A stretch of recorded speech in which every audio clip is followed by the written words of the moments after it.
한국인은 태국에서 당장 나가라.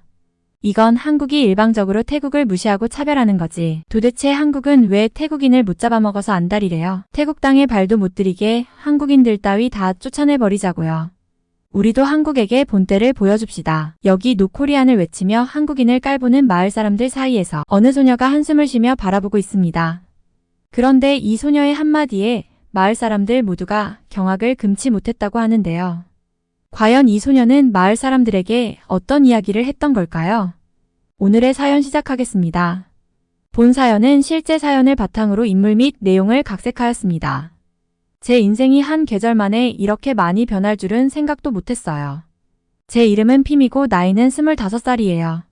저는 평생을 차오프라야 강가의 작은 마을에서 살았어요.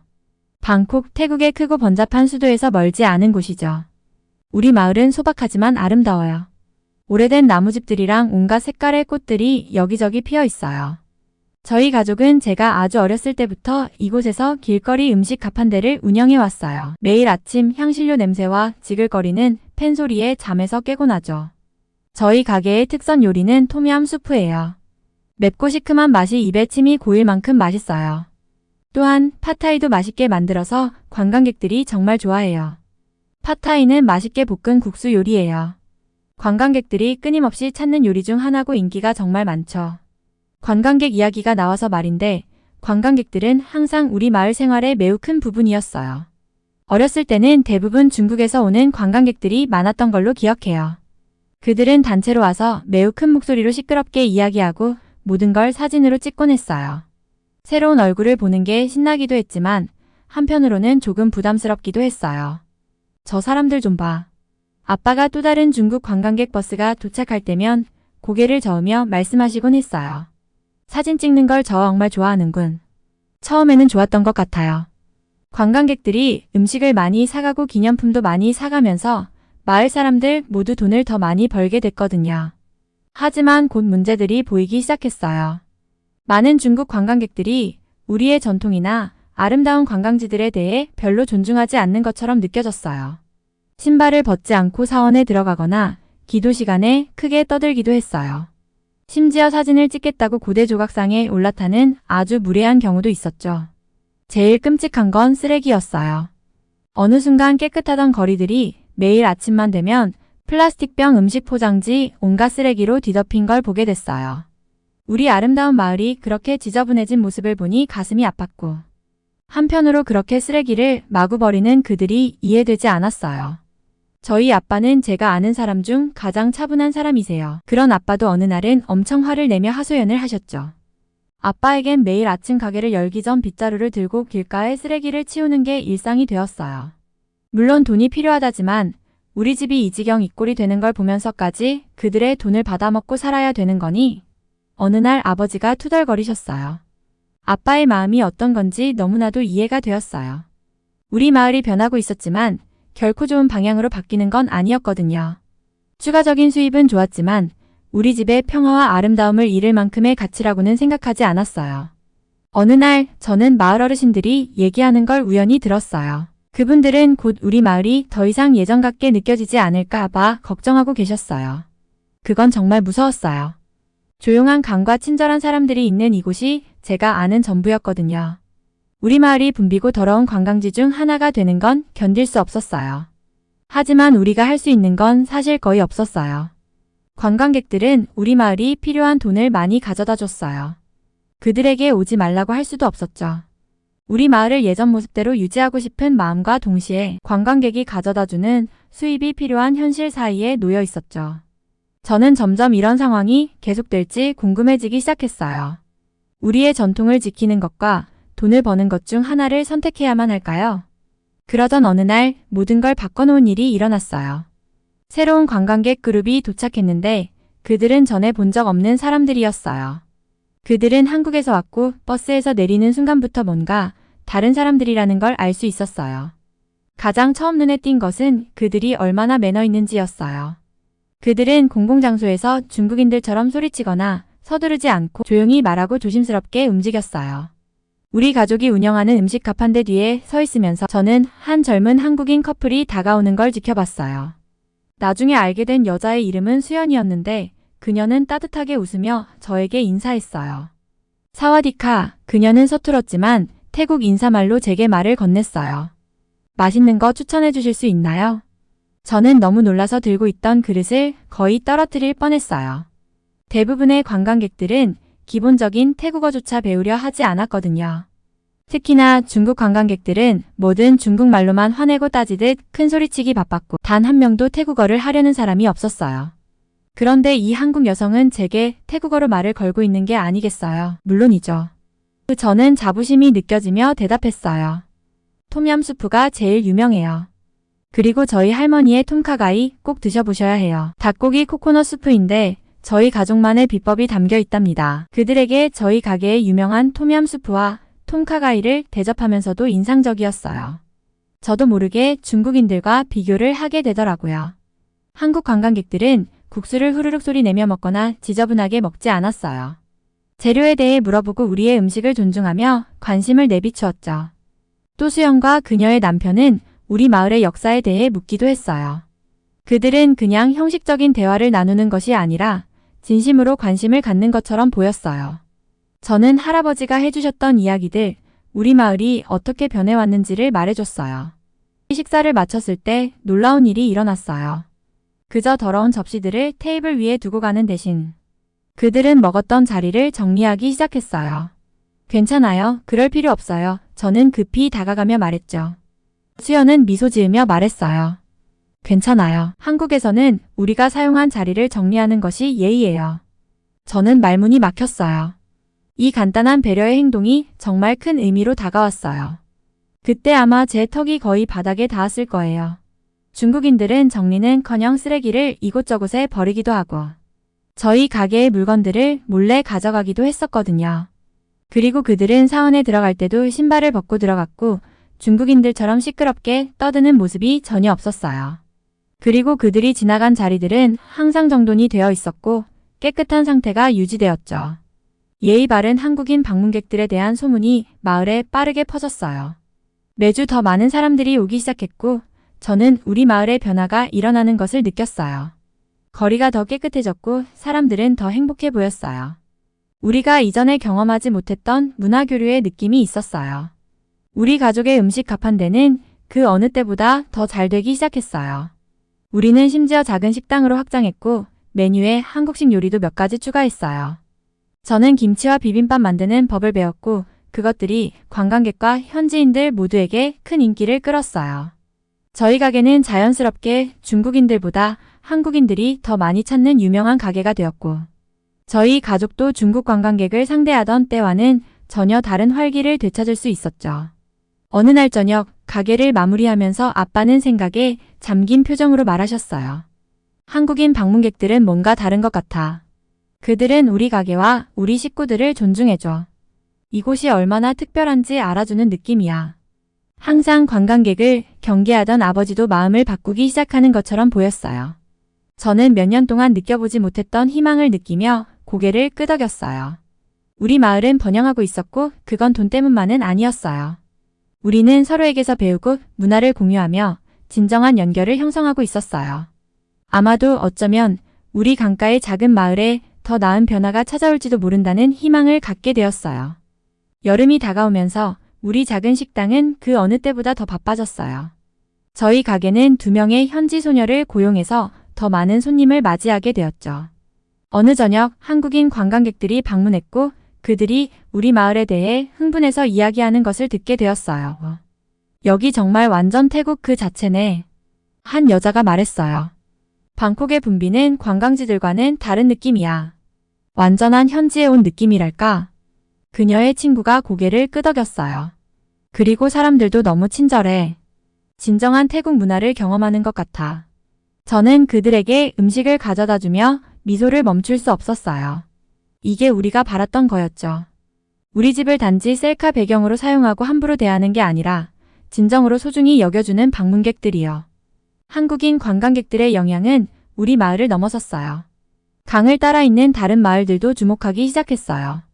그들은 매너 있고 교양 있는 한국 관광객들을 끌어모으는 방법에 대해 우리에게 조언을 구했어요. 그러다 작은 마을들끼리 협심해서 함께 일하기 시작했고 새로운 형태의 관광 시스템을 만들어갔죠. 우리는 요리 강좌를 열어서 방문객들에게 전통 태국 요리를 만드는 방법을 가르치기 시작했어요. 한국인 관광객들은 우리의 향신료와 요리 기법에 대해 관심이 많았고 배우는 것을 좋아했어요. 그 대가로 그들은 우리에게 한국 요리를 가르쳐줬고요. 저는 식당 뒤에 작은 정원을 만들어 태국에서는 구하기 어려운 한국 채소를 기르기까지 했어요. 매우 흥미롭고 설레는 도전이었죠. 몇 달이 지나면서 또 다른 변화를 느꼈어요. 바로 제 자신에 대한 변화였죠. 저는 항상 외국인들 앞에서 수줍어했고 서툰 영어 실력에 대해 긴장했었어요. 하지만 매일 한국인 손님들과 대화하면서 자신감을 얻었어요. 서툰 영어지만 그들과 소통하는 게 좋았고 행복했어요. 그러다 조금씩 기본적인 한국어 문구를 배우기 시작했고, 우리 가게에 오는 손님들은 저의 부족한 한국말 실력을 정말로 좋아하고 기뻐해줬어요. 어느 날 저녁 식당을 닫으려고 준비하고 있는데 무거운 여행 가방을 끌고 가는 젊은 한국인 커플을 봤어요. 망설임 없이 저는 그들에게 달려가서 도와줬어요. 그들은 고마움을 표현했고 짧은 시간이었지만 대화를 나누면서 그때 확실히 느꼈죠. 다른 문화에서 온 사람들과 교류하는 것이 얼마나 큰 가치가 있는 일인지에 대해서 말이죠. 그날 밤 침대에 누워서 곰곰이 생각하게 되었어요. 한국인 관광객들이 방문하기 시작한 이후로 얼마나 많은 것이 변했는지를요. 우리 마을은 전에는 느껴본 적 없는 방식으로 활기를 띠고 있었어요. 우리 마을은 이제 여행 코스에서 잠시 스쳐가는 단순한 정거장의 느낌이 아니었어요. 어느새 우리 마을은 서로 다른 문화를 가진 사람들이 모여 연결되고 그들의 문화를 배우고 진정한 것을 경험하러 오는 목적지가 되었죠. 저는 앞으로 또 어떻게 될지, 어떻게 변화될지에 대한 기대감에 미소를 지으며 잠들었어요. 우리 마을의 새로운 번영이 곧 가장 큰 도전을 맞이할 것이라는 걸 그때는 모르면서 말이에요. 그해 여름은 절대 잊지 못할 거예요. 저희 마을에서는 황금 같은 해라고 불릴 정도로 마치 마법처럼 느껴지는 놀라운 해였죠. 한국인 관광객들이 곳곳에 넘쳐났고 저희 마을은 흥분으로 들떠 있었어요.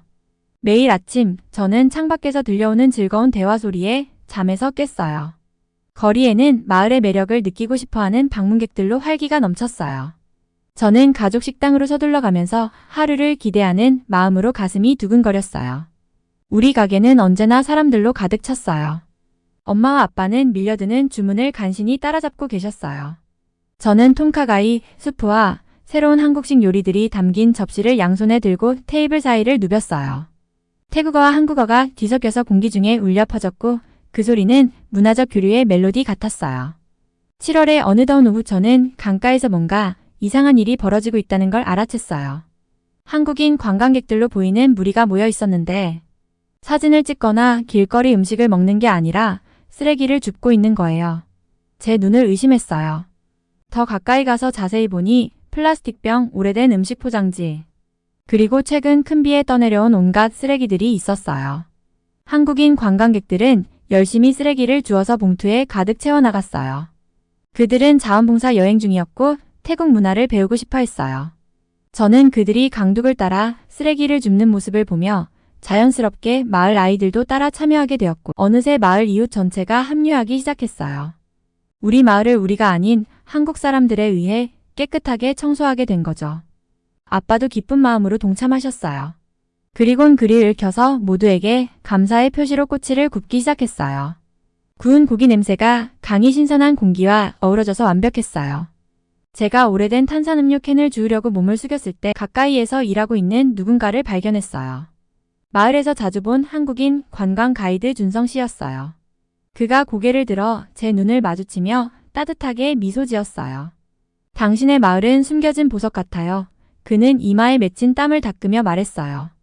이곳은 소중히 여겨지고 보호받아야 해요. 제 마음이 따뜻해지는 걸 느꼈어요. 햇볕 때문만은 아니었어요. 준성 씨에게는 뭔가 특별한 점이 있었어요. 우리 가족과 가게, 마을을 향한 그의 친절함, 그리고 존경심이랄까요. 우리는 한동안 나란히 쓰레기를 함께 주우면서 그의 투어와 우리 가족 식당에 대한 이야기를 나눴어요. 놀랍게도 그날의 청소 행사는 마을의 정기적인 행사가 되었어요. 매달 현지 주민들과 한국인 방문객들이 함께 모여 마을을 아름답게 가꾸었어요. 이제는 단순히 쓰레기를 줍는 것 이상의 일이 되어 함께 꽃을 심기도 하고 오래된 건물들을 칠하고 심지어 우리 고대 사원을 복원하기도 했어요. 황금 같은 해의 효과는 단지 손님이 많아진 것에 그치지 않았어요. 우리 마을 전체가 변화하고 성장하며 발전하고 있었어요. 거리들은 그 어느 때보다 깨끗해졌고 오랫동안 어려움을 겪었던 지역 가게들은 이제 번창하고 있었어요. 그리고 무엇보다도 우리와 한국 손님들 사이에는 멋진 우정이 싹 텄어요. 어느 날 저녁 식당 밖에 서서 주변을 둘러봤던 기억이 나요. 석양이 하늘을 주황색과 분홍색으로 물들이고 있었어요. 한국 가족들이 태국 아이들과 손을 잡고 거니며 다들 웃고 우리가 걸어둔 알록달록한 등불을 가리키고 있었어요. 태국의 연세 지긋한 아주머니들은 젊은 한국 여성들에게 전통 바구니 짜는 법을 가르치고 있었고요. 사원 근처에서는 한국 음악가가 기타로 부드러운 멜로디를 연주하는 소리가 들렸어요. 그 순간 저는 우리 마을이 너무나 자랑스러웠어요. 우리가 이 방문객들에게 마음을 열었고 그들도 우리를 따뜻하게 받아줬어요. 이제는 단순한 관광의 의미를 넘어서 국경과 문화를 초월한 진정한 연결고리와 우정을 쌓아가고 있었죠. 매일 밤 잠들기 전 저는 우리가 얼마나 운이 좋은지 생각하곤 했어요. 강가의 우리 작은 마을은 두 문화가 조화롭게 어우러지는 특별한 장소가 되었어요. 저는 이 황금 같은 시간이 끝나지 않기를 바랐어요. 하지만 인생은 우리를 놀라게 하더라고요. 그때는 전혀 몰랐어요. 우리의 완벽했던 여름이 곧 가장 큰 시험을 맞게 될 줄은요. 거대한 폭풍이 다가오고 있었어요. 우리가 쌓아온 우정의 기반을 뒤흔들 그런 폭풍이요. 지금 돌이켜보면 그 순간을 영원히 멈춰두고 싶었어요. 우리를 그 황금 같은 순간에 그대로 두고 말이에요. 하지만 현실은 그렇지 않았어요. 때로는 가장 깊은 연결이 가장 힘든 시기에 만들어지는 법이죠. 그리고 우리 마을은 그 교훈을 힘겹게 배우게 될 참이었어요. 어느 날 아침 뭔가 이상하다는 느낌이 들면서 잠에서 깼어요. 마을이 너무 조용했어요. 일찍 일어나는 관광객들의 수다도 근처 음식 가판대에서 나는 그릇 소리도 없었어요. 그냥 고요한 뿐이었죠. 휴대폰을 집어들었을 때 알림이 너무 많아서 놀랐어요. 스크롤을 내리며 읽어보니 마음이 철렁 내려앉았어요. 한국이 갑자기 태국 사람들이 자국을 방문하기 어렵게 만들었더라고요. 몇몇 태국인들이 한국에서 문제를 일으킨다는 이유 때문이라면서요. 마약을 판다거나 한국 제품을 불법으로 복제한다거나 그런 식으로요. 태국 사람들은 온라인에서 분노했어요. 한국인들을 험담하며 다시는 한국을 방문하지 않겠다고 했죠. 그걸 읽으면서 속이 울렁거렸어요.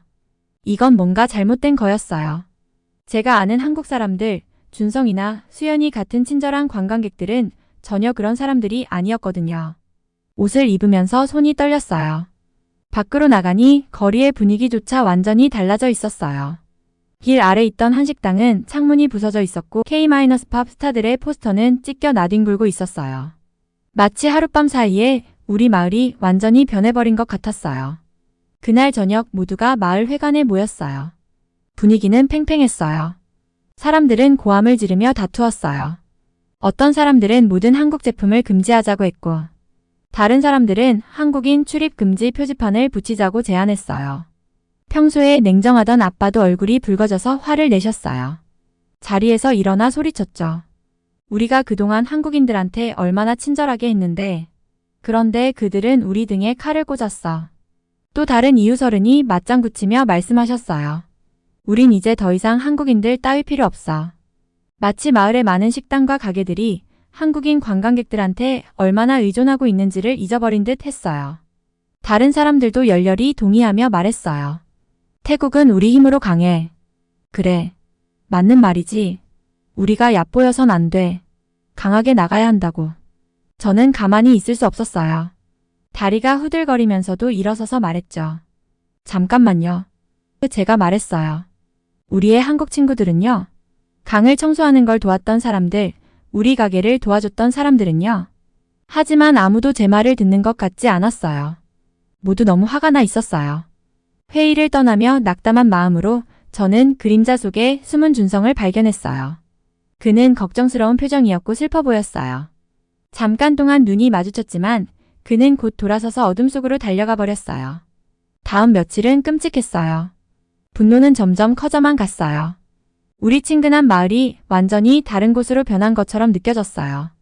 사람들은 한국과 관련된 걸 볼 때마다 화난 표정으로 수근거렸어요. 실제로 많은 식당들이 입구에 노코리안과 같은 팻말을 붙였고 한국인들이 가게에 출입하지 못하게 했어요. 거리엔 점점 한국 사람들을 보기가 힘들어졌어요. 그리고 어떤 사람들은 그 모습을 자랑스러워하는 듯 보이기도 했어요. 물론 처음에만요. 그때만 해도 우리가 우리 자신을 지키고 있다고 생각하는 것 같았어요. 하지만 곧 마을 사람들도 불안해하기 시작했죠. 이웃들의 노점이 비어있는 것을 보게 되었고 아예 손님도 보이지 않았어요. 관광단체들은 여행을 취소했고 한때 붐비던 우리 식당은 한순간에 한산해져 버렸죠. 어느 후 저는 엄마가 부엌에서 울고 계신 걸 발견했어요. 근데 우리 버틸 수 있을까? 이대로면 문을 닫아야 할지도 몰라. 조만간 월세도 내야 하는데. 엄마는 빈 테이블을 가리키며 물으셨어요. 저는 무력감을 느꼈어요. 이건 옳지 않았어요. 뭔가 우리들은 모르는 진실이 있을 거란 생각이 들었어요. 그 진실이 무엇인지 알아보기로 결심했어요. 준성에게 메시지를 보냈지만 며칠 동안 답이 없었어요. 마침내 그가 답장을 보내왔어요. 그럼 자정에 사원에서 만나. 혼자 와줘. 그날 밤 저는 몰래 집을 나섰어요. 거리는 너무 조용해서 오싹했어요. 사원에 도착했을 때 준성이 그림자 속에서 나타났어요. 그는 피곤하고 불안해 보였어요. 나와 같이 있는 걸 누군가가 알면 너도 위험해질 수 있어. 나는 너가 다치는 걸 원하지 않아. 그는 주변을 둘러보며 속삭였어요. 떨리는 목소리로 제가 말했어요. 하지만 나는 진실을 알고 싶어. 준성의 설명에 전 충격을 받을 수밖에 없었어요. 한국에서 불법으로 체류하는 태국인만 15만 명에 달하고 이는 한국에 있는 중국인 불법 체류자보다도 2배 이상 많은 수라고 했어요. 태국의 몇몇 나쁜 사람들이 한국으로 마약을 밀반입하기 위해 쉬운 비자 규정을 이용하고 있었고 한국의 불법 약물 공급의 대부분을 태국인이 가담하고 있었죠. 그들은 심지어 직접 약물을 재배하고 제조하며 불법 약물의 조제와 유통까지 온갖 불법적인 일들을 했고 한국에서도 이들을 제재하기 위해 대대적으로 인력을 투입해서 100명이 넘는 태국인 약물 조직을 검거했다고 했어요. 솔직히 믿기지가 않았어요. 제가 예상했던 이야기가 전혀 아니었거든요. 우리 태국 사람들은 순수하고 착한 사람들인데 아무리 불법 체류자이고 태국인들 중에 소수라고 하더라도 어떻게 그런 일을 벌일 수 있다는 걸까요? 우리 태국인들이 한국에서 그런 끔찍하고 더러운 만행들을 벌인다는 게 믿기지가 않았어요. 그러니까 우리 태국 사람들을 무시해서가 아니라는 거야. 저는 안도감과 부끄러움이 뒤섞인 채 겨우 물어보았어요. 준성은 고개를 저으며 말했어요. 이건 한국이 한국의 법을 집행하는 문제야. 모든 나라는 자국민을 보호하고 방문객들이 규칙을 따르도록 할 권리가 있잖아. 저는 의자에 기대 앉으며 말을 곱씹었어요. 부끄러우면서도 자존심이 상했어요. 근데 왜 이걸 미리 알려주지 않은 거야? 혹시 한국에서만 보도되는 얘기들은 아니야? 답답한 마음으로 조심스럽게 제가 물었어요.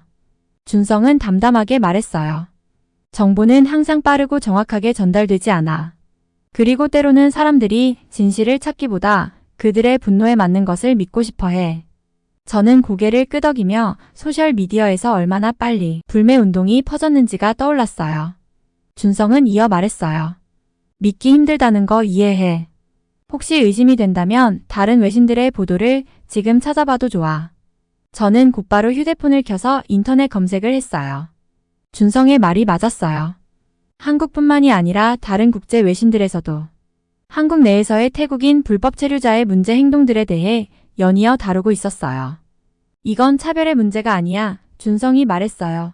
그의 목소리에는 좌절감이 가득했어요. 한국은 단지 자국을 보호하려고 하는 거야. 하지만 정부가 이를 제대로 설명하지 못해서 지금 모두가 화가 나고 혼란스러워하는 거야. 그의 말을 들으면서 저는 여러 감정이 교차했어요. 범죄 활동에 대해 듣고 충격을 받았죠. 하지만 태국 사람들에 대한 단순한 편견 때문이 아니라는 사실에 안도감도 들었어요. 상황은 SNS에서 화난 글들이 보여준 것보다 훨씬 복잡했어요. 준성과 저는 몇 시간 동안 이야기를 나눴어요. 그는 한국에서 벌어지고 있는 토론들에 대해 이야기해 주었고 많은 한국 사람들이 이 상황에 대해 마음 아파하고 있다고 했어요. 그들은 모든 사람을 안전하게 지키면서도 우리 두 나라의 우정을 망치지 않는 해결책을 찾고 싶어 했어요. 그럼 이제 우리가 뭘 할 수 있을까? 저는 우리가 스스로 만들어낸 이 혼란에 압도된 기분으로 물어보았어요. 준성은 몸을 앞으로 기울이며 진지한 눈빛으로 말했어요. 먼저 실수에 대한 인정이 필요하겠지. 한국 친구들에게 다가가 사과하고 태국 사람들에게도 해외에 나갈 때 책임감 있는 여행자가 되는 법을 교육해야 해. 저는 희망을 느끼며 고개를 끄덕였어요. 한국 관광객들이 다시 돌아올까? 그는 부드럽게 미소 지었어요. 시간이 좀 걸리겠지만 돌아올 거라 믿어. 우리 두 나라 사이의 우정은 강하잖아. 우리는 그것을 잘 지켜나가야 해. 저는 준성에게 만나러 와줘서 고맙다고 했어요. 그가 떠나려다 멈춰서 저를 돌아보았어요. 그가 부드럽게 말했어요. 나는 우리 사람들 간의 우정을 믿어. 내가 다른 사람들도 진실을 볼 수 있게 도와줄 수 있기를 바래. 준성과 헤어져 집으로 향하며 생각했어요. 우린 큰 실수를 저질렀지만 고칠 수 있는 기회는 충분해. 우리 가족과 가게, 관광 수입 없이 고생하는 우리 마을의 모든 사람들을 생각하며 저는 이 상황을 바로 잡아야겠다고 결심했어요. 조용한 거리를 새로운 시선으로 바라보게 되었어요. 빈 상점들과 문 닫은 식당들은 마치 우리 마을의 상처와도 같아 보였어요. 텅 빈 마을 거리들은 마치 질문을 던지는 것 같았어요. 우리가 함께 앞으로 나아갈 방법을 찾을 수 있을까요? 우리 마을 사람들이 제 얘기를 들어줄까요? 모든 분노와 상처 속에서 그들이 이야기를 들어줄 마음이 있을까요? 쉽지 않을 걸 알고 있었어요. 사람들은 상처받고 화가 나 있었어요. 하지만 저는 우리가 한국 친구들과 쌓아온 훌륭한 인연들을 알고 있었어요. 그 관계들은 지킬 가치가 있었죠. 저는 용기를 내어 마을 회의를 소집했어요. 몇몇 사람들은 오기 싫어했지만 대부분은 궁금해했어요. 깊이 숨을 들이쉬고 이웃들의 얼굴을 바라봤어요. 그들은 화가 나고 혼란스럽고 상처받은 얼굴이었죠. 하지만 제가 배운 것을 공유해야 한다는 걸 알고 있었어요. 이제는 벽을 쌓을 때가 아니라 다리를 놓아야 할 때였어요. 여러분, 이웃 여러분, 제가 말하기 시작했어요. 처음엔 목소리가 떨렸죠. 우리에게 일어난 일 때문에 다들 화가 난 거 알아요. 하지만 이 이야기에는 우리가 생각했던 것보다 더 많은 것이 있어요. 준성이 제게 말해준 모든 것을 그들에게 전했어요. 최대한 공정하게 어느 쪽도 편들지 않으려고 노력했어요. 관광객들을 이용해 마약을 밀반입하는 범죄 조직들에 대해 설명했고 한국 내 불법 노동자 문제에 대해서도 이야기했어요. 제가 이야기하는 동안 사람들의 표정이 변하는 걸 볼 수 있었어요. 처음엔 화난 표정이었고 그 다음은 혼란스러워했어요. 마지막으로 그들은 생각에 잠긴 표정을 지었어요. 이건 한국이 우리를 미워해서 그런 게 아니에요. 제가 말했어요. 그들도 진짜 문제를 해결하려고 하는 거예요. 하지만 그들과 우리 사이에서 오해가 생겨서 모두가 고통받고 있는 거죠. 저는 이어서 계속 말했어요. 그들은 불법 행위를 일삼는 불법 체류자들로부터 자국민을 보호하기 위한 문제를 해결하려고 했을 뿐이었어요. 태국을 차별하는 마음은 애초에도 없었죠. 모든 태국인들이 벌인 잘못은 아니지만 같은 태국인으로서 우리는 반성하고 미안한 마음을 가져야 해요.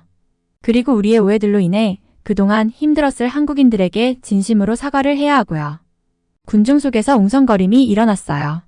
사람들은 고개를 끄덕이고 서로 속삭이기 시작했죠. 그때 아버지가 일어나셨어요. 저는 아버지가 뭐라고 하실지 궁금해서 숨을 죽였어요. 그는 자랑스러워 보였지만 약간 미안한 표정도 지었어요. 그래. 내 딸 말이 맞아, 아빠가 말했어요. 우리가 분노에 눈이 멀어서 진실을 보지 못하고 화만 내었어. 이제 우리가 망가뜨린 걸 다시 고쳐나가야 할 때야. 다른 마을 사람들도 이어서 말했어요. 우리의 잘못을 인정하고 다시 한국인들과 함께 일해보는 건 어때요? 좋은 한국 여행사와 협력할 수도 있고요. 사실 예전에 우리 마을의 모습이 너무 그리워요. 한국 사람들. 그들은 우리에게 예의 있었고 친절했어요. 사랑스럽고 따뜻한 사람들이에요. 잠시 동안 방 안은 조용했어요. 그러고 나서 사람들은 질문과 아이디어를 내기 시작했어요. 그리고 몇 주 동안 상황이 다시 변하기 시작했어요.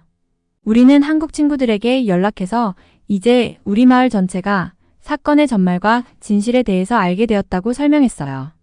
그들의 조치에 대해 이해하게 되었다고도 했죠. 지금의 문제에 대해 사과하고 해결하고 싶다는 말도 전했어요. 신중했지만 천천히 한국 관광객들은 우리의 마음을 받아주었고 다시 돌아오기 시작했어요. 아직 완전히 해결되진 않았어요. 결코 쉽지만은 않은 과정 속에서 오늘도 노력할 뿐이죠. 양쪽 모두 신뢰를 처음부터 다시 쌓아야만 하니까요. 하지만 저는 기대하고 있어요. 우리 마을 식당 앞에 서서 태국과 한국 사람들이 함께 강가에 꽃을 심고 있는 모습을 바라보는 날을요. 서로에게 진심이었던 그 따뜻했던 때로 돌아갈 수 있다는 걸요.